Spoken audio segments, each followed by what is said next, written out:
Good morning, students. So, we are back to lecture on Victorian age. So, last classes we were discussing the Victorian age itself as an age of peace, prosperity. We had discussed all these things, all those development in social life, progress in social life, which brought about better living conditions. It is known as an age of reforms, an era of cultural efflorescence, and it is known as an age, also known as an age of compromise.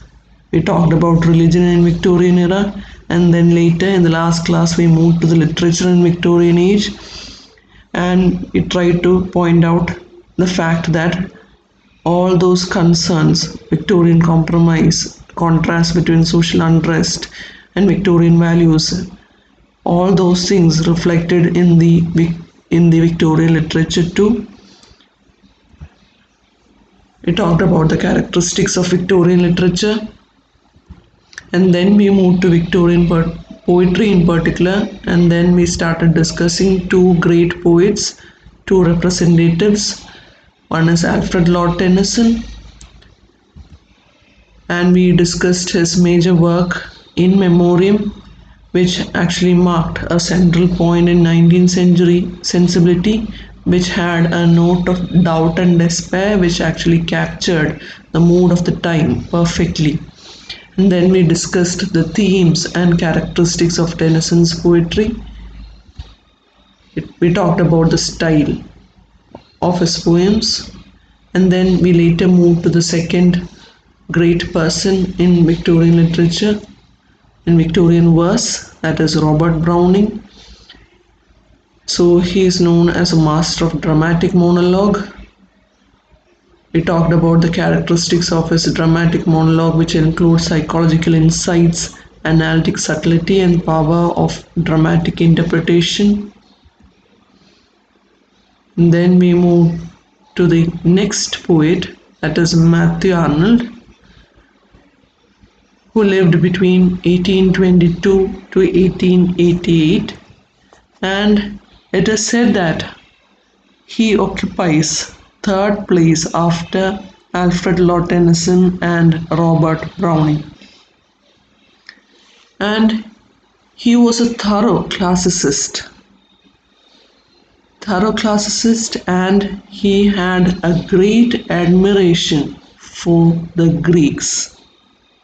And he believed that all really great poetry is impersonal or objective poetry, and he was completely against what is known as subjective poetry. He believed that subjective poetry belonged to a lower artistic plane. So his theory was great poetry should be impersonal, that is objective. The poet should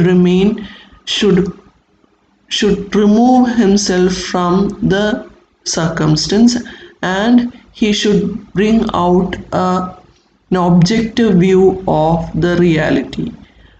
And he was completely against what is known as subjective poetry or personal poetry, which he believed that it belonged to a lower artistic plane. So it was in accordance with this theory that his most ambitious poems like Sohrab and Rustum, Tristram and Isolde, Baldaded and Empedocles on Etna was written in this line. And we understand that they all impress us as academic, imitative and unreal. And all these poetry lacked what is known as life. But we should understand that his genius had an inclination towards this poetry of self-expression, and his best poetry, best work came out when he ignored the above theory. What is the theory? That he believed that the great poetry should be objective, not subjective. But I should say his best work came out when he completely discarded his own theory and gave his mind free play. So most of his personal poetry is steeped in melancholy spirit of an era of transition, that is Victorian age. And his ethical temper was so noble, and it is said that he hold upon great ideals of conduct and duty so steady that his sadness was at times depressing but never exhausting. We move to his major work, that is Dover Beach, which was published in the year 1867. It is said that his Dover Beach brings together major concerns of mid-Victorian writing. It is actually set in a room overlooking the Straits of Dover, and it describes love, faith, and desolation and brings together classical and modern allusions. And it concluded with a vision of a world more completely negative than any in the previous 2 centuries. So Arnold begins the poem with a version of world of endless sadness and ends with a vision of bleakness, bleak nothingness. And this poem actually presents 20th century as a wasteland.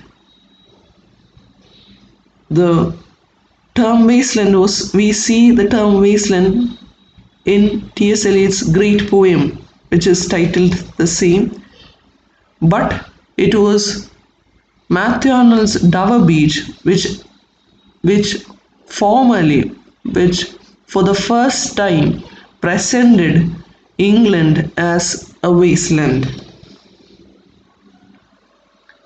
And the vision of despair is actually opposite to the high moral lesson which is given by all those mainstream Victorianism. And it is a vision for which Tennyson, Dickens, and others had amply prepared the ground. So you should say that eternal note of sadness became, these are the lines from his poem, eternal notes of sadness became part of Victorian literature. But we should understand that Arnold was not a pessimist. He ends the poem with these lines: love, let us be true to each other. So that is the saving emotion in the poem. That is the concluding emotion in the poem. And it is said that he was acutely aware, he was a acutely aware social observer. His poetry, although imbued with disillusionment of mid-20th century, mid-19th century, had a wide range of themes, forms, and tones. For example, his Scholar Gypsy, it was a pastoral poem. It is actually a pastoral of the Oxford countryside, which reached a wide readership with its observation of strange disease of modern life.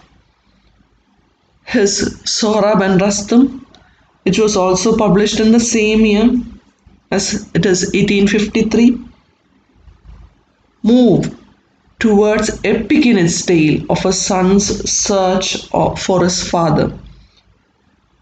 But it is said that it is in Bald Head, which came out in the 1858, that Arnold reaches the great heights in a long poem. It is the major poetic epic of the Victorian age and is based on a Norse myth of the death of a god. So it is an epic of things, ending of doubt, and celebrates the ritual of passing on.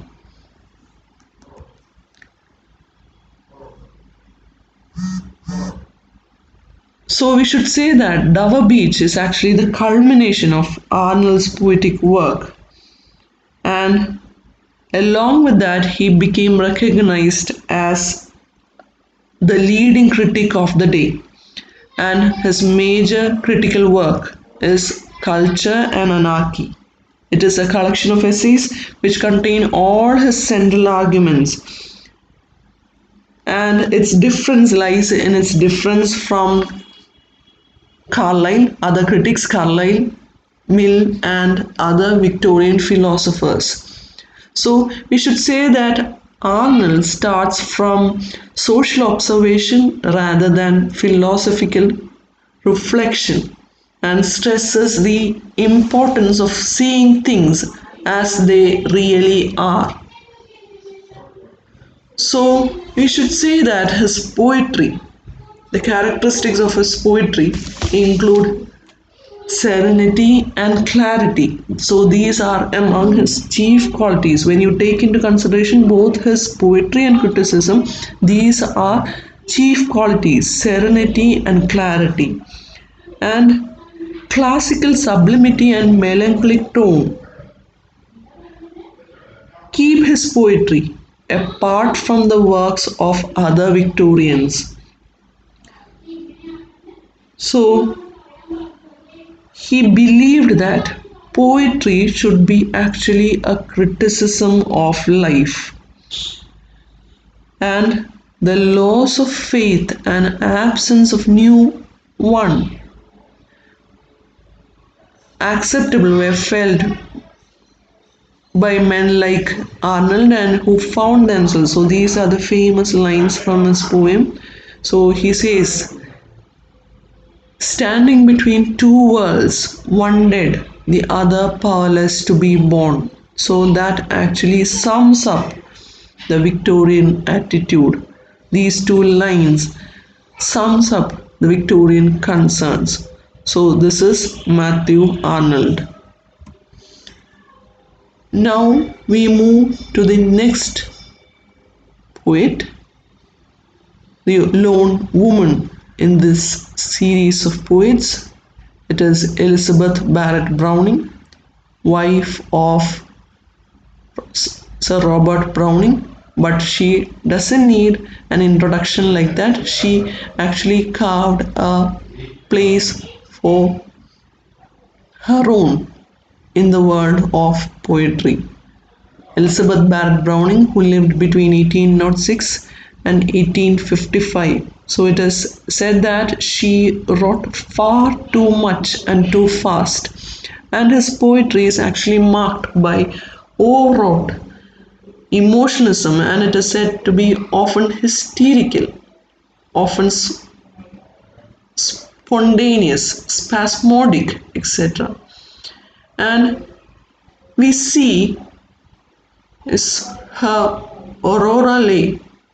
I'm sorry, it is Leigh. There is no T. I will correct it in the PowerPoint.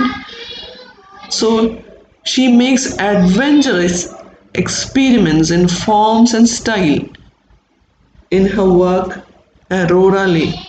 So it is said to be a novel in verse, and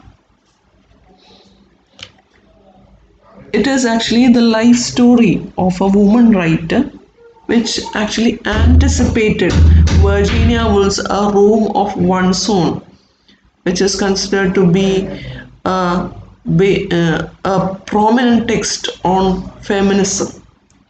So this is actually considered to be a female prelude. Prelude was actually the work of Wordsworth. So this poem is actually considered as a female prelude, a portrait of the artist as a young woman who is actually committed to an art which embraces social and political realities. So these are the lines from Aurora Leigh. The works of women are symbolical. We sew, prick our fingers, dull our sides, producing what? A pair of slippers, sir, to put on when you're weary, or a stool to stumble over and vex you. Curse that stool. So this line itself sums up the emancipatory spirit of womanhood which was exhibited in the poetry of Elizabeth Barrett Browning. So we should say she is one of the earliest female writers on social responsibilities of the woman, who talked about social responsibilities of the woman writer. So she ranked among great writers, women writers like Charlotte Bronte, Elizabeth Gaskell, and later George Eliot. Her poetry is actually a record of a constant search for poetic identity. And this search actually involved using masks and disguises.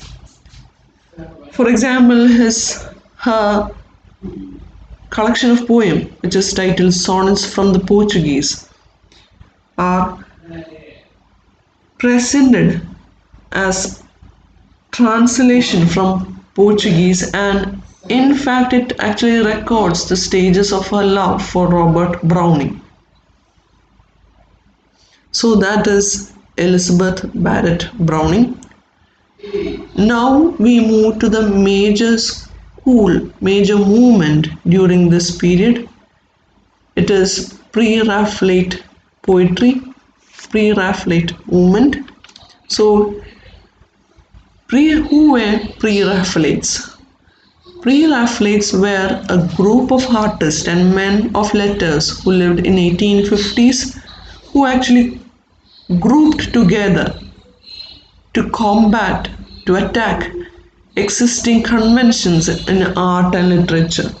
So they advocated a return to the art forms which supposed to have existed in Europe before Italian artist Raphael. So that is why the term Pre-Raphael.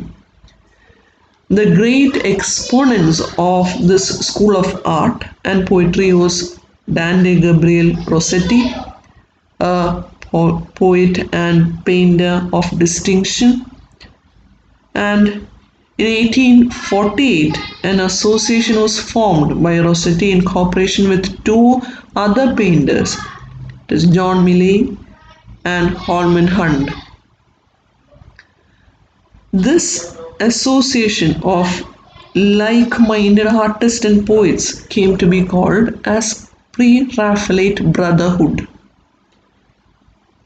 Writers like Ruskin, Morris, A.C. Swinburne, Christina Rossetti, sister of Dante Gabriel Rossetti, were influenced by the school of poets and painters, and they all were the friends of Dante Gabriel Rossetti.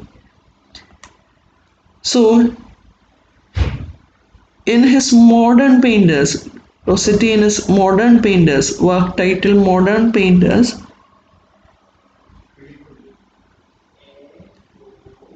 he gives his support to Pre-Raphaelite movement.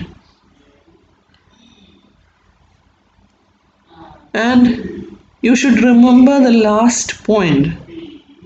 It is Robert Williams Buchanan who attacked the school of poetry, accused the school of poetry being immoral, and he called this school of poetry the fleshly school of poetry. Please remember this point, it is very important. He is the person who attacked Pre-Raphaelite Brotherhood. He actually criticized the element of immorality in the poems written by these writers, and he called this school the fleshly school of poetry. Moving to the characteristics of Pre-Raphaelite poetry, we should say the chief characteristics of this school of poetry, it is medieval outlook. So we should say that like the Romantics, the Pre-Raphaelites were also inspired by the Middle Ages, by their romance, chivalry, superstition, and strange combination of material and the mystical. So these are the characteristics. When we talk about the characteristics of romanticism, we see similar traits. So here too we see the influence of Middle Ages. They had a medieval outlook. They had an inclination to medieval literature. And next characteristics, it is art for art's sake. The Pre-Raphaelites were above all artists. As I said earlier, they were all painters. So art was their religion. So they were for the most part free from any moral or didactic purpose, aiming only at perfect form and finish. So they didn't want to give out a moral lesson through their poems. So their only aim was to bring out a perfect form and finish, just like a painting. It is said that in Romanticism, Keats came closest to them among the Romantics. As I said earlier, in poetry as in painting, they only aimed at perfect form and finish. So there was this strong conception of scenes and situations, precise delineation, lavish imagery, and wealth of detail. So these are the distinguishing characteristics of pre-Raphaelite poetry. And sexual passion is portrayed more explicitly, more directly. So that is why Robert Buchanan attacked the school of poetry, terming it as fleshly school of poetry, because it's open discussion of sexual passion. And next characteristics, it is vivid visual presentation. So pre-Raphaelite poetry was strongly pictorial, picturesque, rendering in minute details what was seen. And it was mainly because of the influence of painting that their poetry was pictorial, and it started describing all those minute details. And along with that, it was rich in melody. So it gave importance to sound and sense. It was particularly rich in melody, and they sought it deliberately, of course, and sometimes to the loss of any precise meaning. So they gave more importance to the melody, sound, melody, and they had this inclination towards sound and sense. With some of the greater poets, like for example Swinburne, we see a flow of musical language which is so swift, so quick, and profuse. And we understand that it is not something like a conscious process, it comes unintentionally, it is something spontaneous for them. And next characteristics, it is the kinship with romantic literature. We should say that it would be wrong to call pre-Raphaelites an entirely new school of poetry. They were actually anticipated in the early 19th century by Coleridge and Scott, and especially by Keats, as I said earlier, and later by Tennyson, whose mastery of poetic techniques and set them a standard which actually they followed. For this reason, Sainsbury called this pre-Raphaelite movement as a direct and legitimate development of romantic revival. Rossetti actually derived the impulse from Lord Houghton's Life and Letter of Keats, in which he first read of Keats' interest in Italian pre-Raphaelite poetry. So I'm trying to give out the connection between pre-Raphaelite movement and Romanticism.